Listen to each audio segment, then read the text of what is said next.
Bine v-am găsit, dragi prieteni! Azi vă invit la o salată ucraineană de sfeclă roșie, foarte simplă, colorată, ieftină, cu ingrediente la îndemână în gospodărie tot anotimpul rece, o rețetă spornică și foarte sănătoasă. Să începem!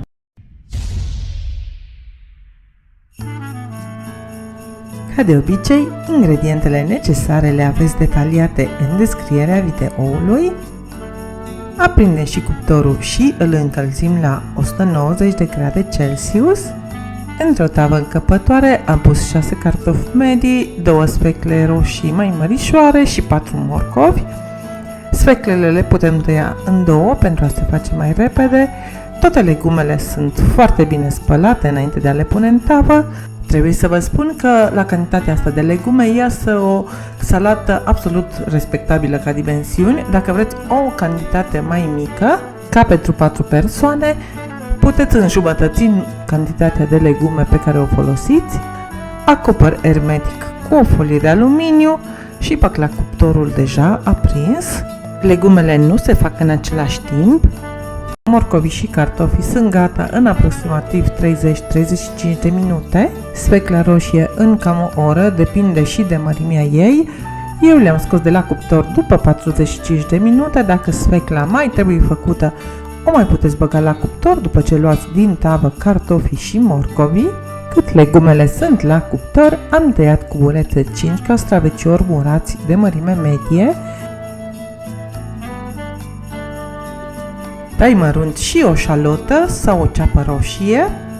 O a doua ceapă am tăiat-o solzișor și am pus-o în salată chiar înainte de a o servi la masă. Am tăiat mărunt o legătură de mărar verde spălat și scurs bine în prealabil.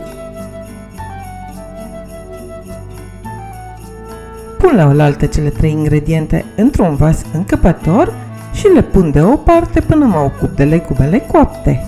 Iată și legumele noastre proaspăt scoase de la cuptor, verificăm dacă sunt gata înțepându-le cu o scobitoare. Eu am mai băgat sfecla la cuptor încă o tură jumătate de oră.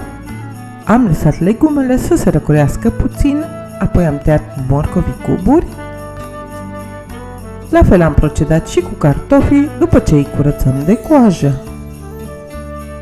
Un alt ingredient de pus în salată e mazărea, 1-2 linguri. Eu nu am pus că nu am avut.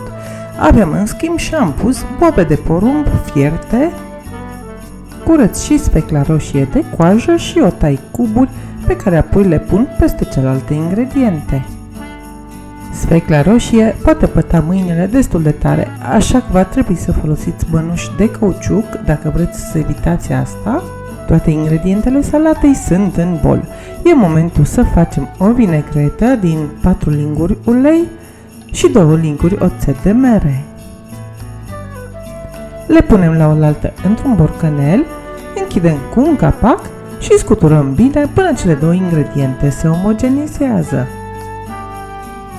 Turnăm vinagreta peste salată, adăugăm și sare după gust și amestecăm cu mișcări ușoare să nu zdrobim legumele. Mai gustăm, dacă simțim nevoia de încă puțin gust acrișor, mai putem adăuga castraveciori tăiați, poate chiar și niște sare.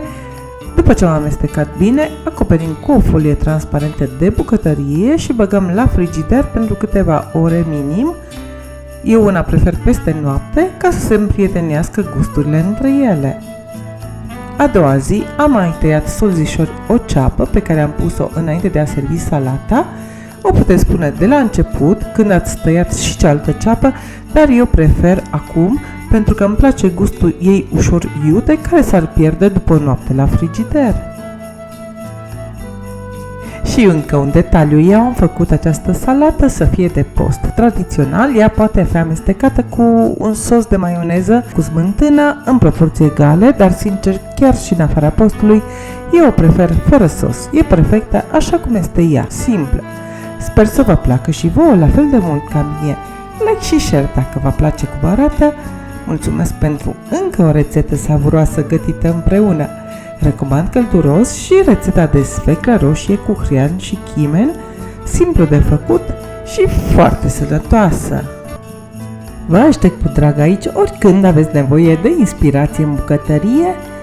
O zi minunată vă doresc în continuare. Bye bye!